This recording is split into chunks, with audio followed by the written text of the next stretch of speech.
This is the Great Christmas Read. I'm at Swanton Public Library and my name is Elizabeth. I'm going to read Jan Brett's Christmas Trolls. Who has trolls over for Christmas? Anyone? Oh, you do? You do? We have elves. What do the trolls sound like? How do they speak? We have elves. Oh, you have elves? Oh. All right. Here we go. I'm Treva, and the day my brother Sammy and I went to our neighbor's farm to pick out our Christmas tree was the beginning of the most unforgettable Christmas I ever had. Who picks out Christmas trees? Do you like? Do you like? That's good too. As we went home through the forest, does everyone put their tree on a sled and carry it home behind a reindeer? Is that how you get your trees home? No. Okay. All right. As we went home through the forest with a perfect tree packed on the sleigh, Tuffy, I think that's the reindeer's name, started sniffing and barking. Wait a minute, that's not the reindeer's name. I don't think reindeer bark. Which animal do you think is Tuffy? The dog. Okay. I couldn't see anything, but I felt sure someone was watching us. Do you see anyone watching? See anyone in the trees watching? Yeah. Oh. When we arrived home, we forgot all about the forest. Mom and Dad had brought out our boxes of ornaments to decorate the tree. Sammy and I put evergreen wreaths, mistletoe, and holly all around the house. We had already wrapped our presents and hidden them away for Christmas morning. See anybody now? Yeah. Getting a little closer. Then some of our Christmas decorations started to disappear. I didn't notice until Dad asked if we had moved the trinket box he had hidden for Mom. I shivered because Mom had just asked me the same thing about the mittens she had knitted for Dad. Who do you think took them? What do you think happened to them? What could it be? Sammy and I looked in all the usual hiding places, but we couldn't find them. Tuffy was acting strange too. He sniffed and barked and ran around in circles, as if he were looking for something. Then, a few days before Christmas, the treetop angel was gone. What would be next? I started carrying my favorite red horse everywhere. Why do you think she was carrying it around? She said. She said that it was going to disappear. Yeah. Early the next morning, when I went to feed Arnie, oh, that's the reindeer's name, Arnie, I saw something flying across the snow. It was our Christmas pudding. I think that means a cake to us. Yeah, okay. I harnessed Arnie, bells and all, and raced after it into the forest. She chased after a cake. Okay. As I got closer, I could see that our pudding was being carried along, pin-cushioned to the top of... Can you see what that is? You see what that is? Do you know what that... A hedgehog. I didn't know what to do, so I yelled, "Stop! Come back!" But it didn't stop until it reached the bottom of 4 fir trees. The hedgehog put the pudding down and scampered off. Just then, the trees started rocking back and forth. Suddenly, a funny-looking ladder dropped down from above, and 2 trolls scurried down, pouncing on the pudding before I could even move. They pulled it back and forth as they went up the ladder, squabbling all the way to the top. I climbed right up after them. Now that's brave. Going after trolls into their house. I don't know if I would be that brave.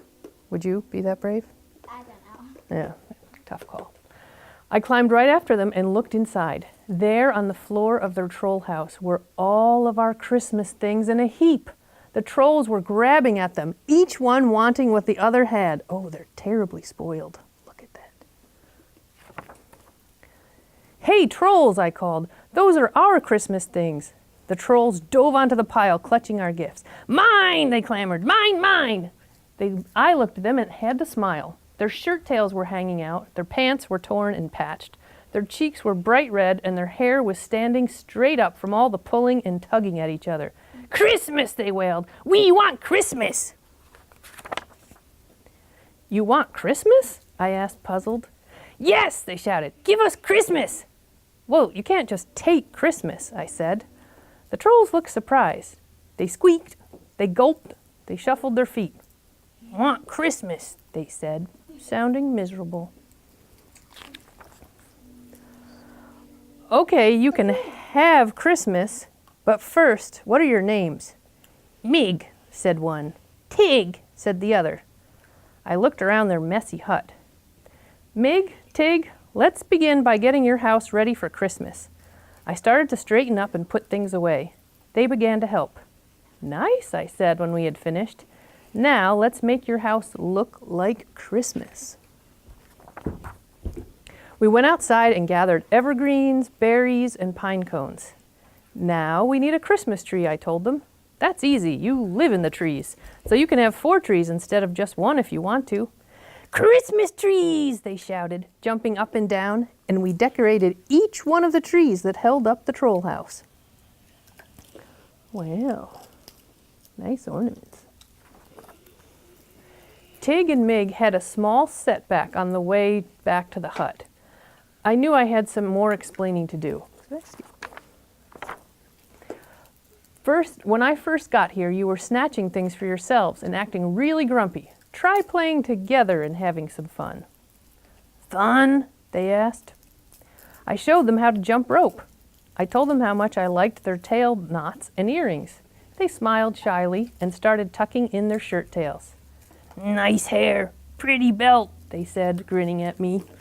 And they taught me a little troll dance. They were catching on. Now, if you really want Christmas, you must be generous with each other. If you do that, you will have Christmas right here in your troll house. The trolls cocked their heads and squinted. They were trying hard to understand. How? They pleaded. I felt my red horse in my pocket. I knew I had to show them. So I took it out and gave it to them. This is for you. The trolls squealed and jumped up and down with glee. They took turns passing my horse back and forth, happily playing with it together. It was time for me to go home. I slipped out quietly and climbed down to Arnie. To my surprise, their hedgehog had packed all of our presents on the sleigh for me to take home while we were having Christmas in the troll house. On Christmas morning, Sammy and I ran downstairs to find our tree alight with candles and our stockings filled. We opened our presents in front of the fire. But this Christmas was full of surprises. I heard a bumping and a scratching outside. Tuffy barked. I listened and followed the sounds. Outside on the doorstep was a Christmas present. What do you think it is? I unwrapped it and found a wild and wonderful troll horse. Tig and Mig, I exclaimed.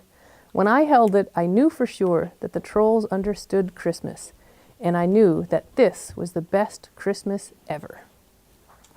Well, I hope you all have the best Christmas ever. All right, hello, my name's Finley Gelsomino, and I'm here for the great Christmas read at the Swanton Public Library, and we're going to be reading Gingerbread Baby by Jan Brett. It was cold outside, it was warm inside. A fine day for gingerbread, Maddie thought. Maddie's mother put the big blue bowl on the table and lit the stove. Maddie took down a worn-looking cookbook with old-fashioned writing on the cover. He opened it up to the page that said, Gingerbread Boy. They measured and mixed. Maddie rolled the dough into the shape of a gingerbread boy, and they popped him in the oven. Bake a full 8 minutes. No more, no less. Do not peek, the recipes read. Maddie listened to the clock. Tick, tock, tick. 1 minute, 2 minutes, 3, 4, 5. Maddie couldn't wait any longer. He opened the oven door to take a peek. Instead of a gingerbread boy, out jumped a gingerbread baby. He pranced around the big blue bowl. I'm the gingerbread baby, fresh from the pan. If you want me, catch me if you can. Maddie's mother reached for the gingerbread baby to put him back into the oven, but he ran all around the kitchen. The door opened and in came Maddie's father. "What's that delicious smell?" he asked as the gingerbread baby tumbled through his legs and outside into the yard. Off he goes. He ran by the tabby cat. She twitched her tail and sprang at him. They rumbled and tumbled, but the gingerbread baby came out on top. He ran toward the garden wall. The dog caught a whiff of his tasty ginger and sniffed along behind him. But the gingerbread baby was halfway up when the dog caught up. He barked and barked as the gingerbread baby climbed over the wall.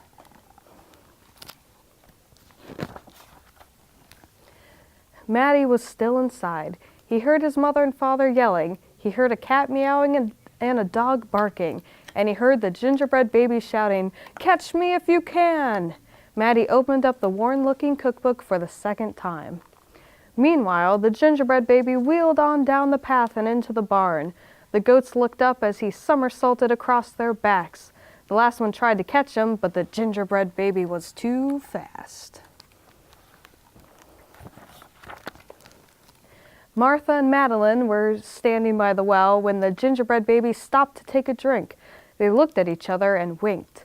Martha started to talk to him while Madeline tiptoed up behind him with the bucket, but they couldn't fool that gingerbread baby.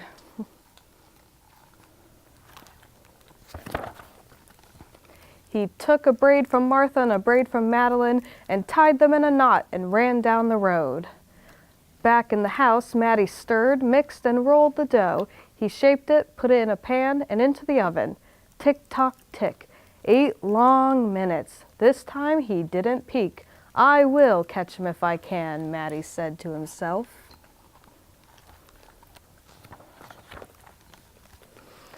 As he was bouncing along, the gingerbread baby saw a farm wagon just ahead. He jumped in and settled down for the ride next to a mama pig. The smell of gingerbread was too much for her. She tossed him high in the air, closed her eyes, and opened her mouth. But the gingerbread baby twisted in the air and came down hard on her porky snout. "I am the gingerbread baby, too quick for the mother and the father, too fast for the cat, the dog, the goats, too clever for Martha and Madeline, too smart for the mama pig. Who's left? Catch me if you can." Feeling smug, the gingerbread baby strolled along by himself until he came to a bridge that crossed over to the village. Just as he got to the middle, he heard running feet behind him and saw a crowd of villagers ahead of him. The gingerbread baby was trapped. He jumped up onto the railing, backflipped through the air, and landed on a chunk of ice floating down the river.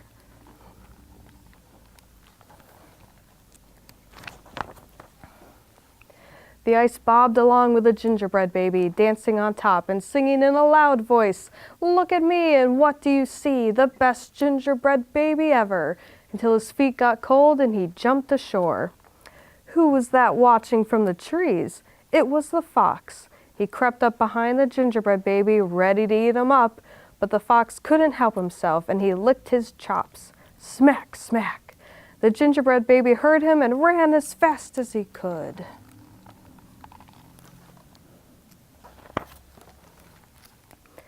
Just when the fox was catching up, the gingerbread baby saw the milk and cheese man with his can of milk.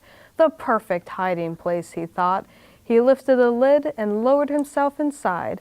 He was so pleased that he sang at the top of his gingerbread voice, "Ha ha, hee hee, you'll never find me, I'm the gingerbread baby, catch me if you can." The milk and cheese man heard the gingerbread baby's voice. "Who is meddling with my milk?" he shouted and lifted the lid, but the gingerbread baby was ready. He jumped up and tweaked his nose.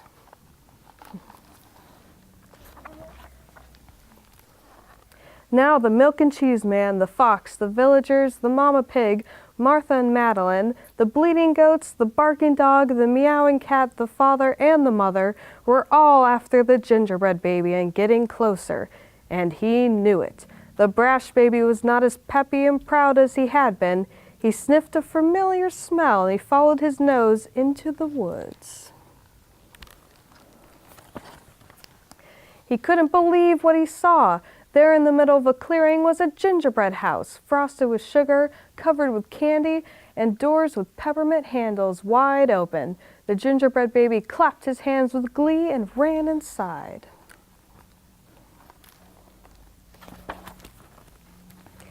In a tick-tock-tick, everyone arrived in the clearing, but all they found were a few bits of frosting and a peppermint candy, and some crumbs. The father exclaimed, "The gingerbread baby has finally met his match." "I wonder who it was," the mother said. "Let's go home and tell Maddie."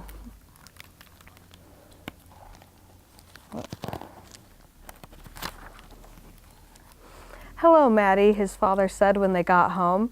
"We never did catch that gingerbread baby. All we found were some crumbs in the snow." "I see you've been busy," his mother said, looking at the gingerbread house Maddie was holding. "Too bad we never caught that gingerbread baby." "Too bad," said Maddie. Only Maddie could hear the tiny voice from inside the gingerbread house. "I'm the little gingerbread baby, lucky as can be to be living in the house that Maddie made for me." And that is the end of the gingerbread baby. Everybody, and welcome to the Swanton Public Library. This is our great Christmas read, and today I will be reading The Mitten by Jan Brett.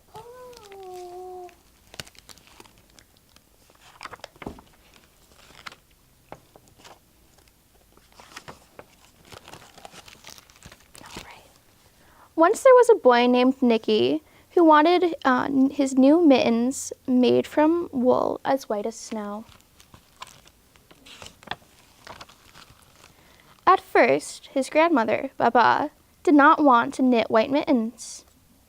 "If you drop one in the snow," she warned, "you'll never find it." But Nicky wanted snow white mittens, and finally Baba made them. After she finished, she said, "When you come home, first I will look to see if you are safe and sound, but then I will look to see if you still have your snow-white mittens." So off Nicky went, and it wasn't long until one of his new mittens dropped into the snow and was left behind. A mole, tired from tunneling along, discovered the mitten and burrowed inside. It was cozy and warm and just the right size. So he decided to say,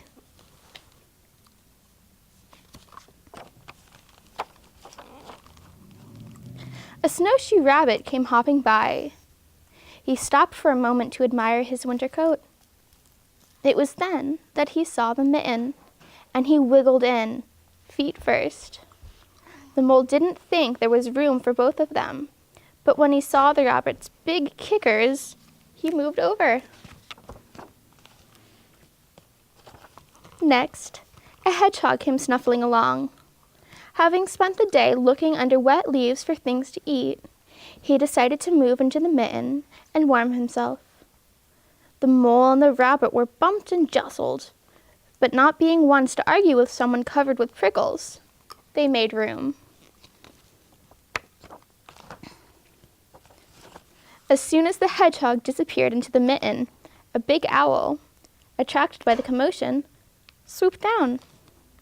When he decided to move in also, the mole, the rabbit, and the hedgehog quickly grumbled. But when they saw the owl's glinty talons, they quickly let him in. Up through the snow appeared a badger. He eyed the mitten and began to climb in. The mole, the rabbit, the hedgehog, and the owl were not pleased. There was no room left. But when they saw his diggers, they gave him the thumb. Looks like we're running out of space. It started snowing, but the animals were snug in the mitten. A waft of warm steam rose in the air, and a fox trotting by stopped to investigate. Just the sight of the cozy mitten made him feel drowsy. The fox poked his muzzle in. When the mole, the rabbit, the hedgehog, the owl, and the badger saw his shiny teeth, they gave the fox lots of room. A great bear lumbered by. He spied the Mitten all plumped up. Not being one to be left out in the cold, he began to nose his way in. The animals were packed in as tightly as could be. But what animal would argue with a bear? The Mitten swelled and stretched. It was pulled and bulged too many times its size. But Baba's good knitting held fast. Along came a meadow mouse, no bigger than an acorn. She wriggled in to the one space left and made herself comfortable on top of the great bear's nose. The bear, tickled by the mouse's whiskers, gave an enormous sneeze. Ah, ah, ah, chew! The force of the sneeze shot the Mitten up into the sky and scattered the animals in all directions. On his way home, Nicky saw a white shape in the distance. It was the lost Mitten silhouetted against the blue sky. As he ran to catch his snow-white Mitten, he saw Baba's face in the window. First, she looked to see if he was safe and sound, and then she saw that he still had his new mittens. The end. That is the end of the Mitten.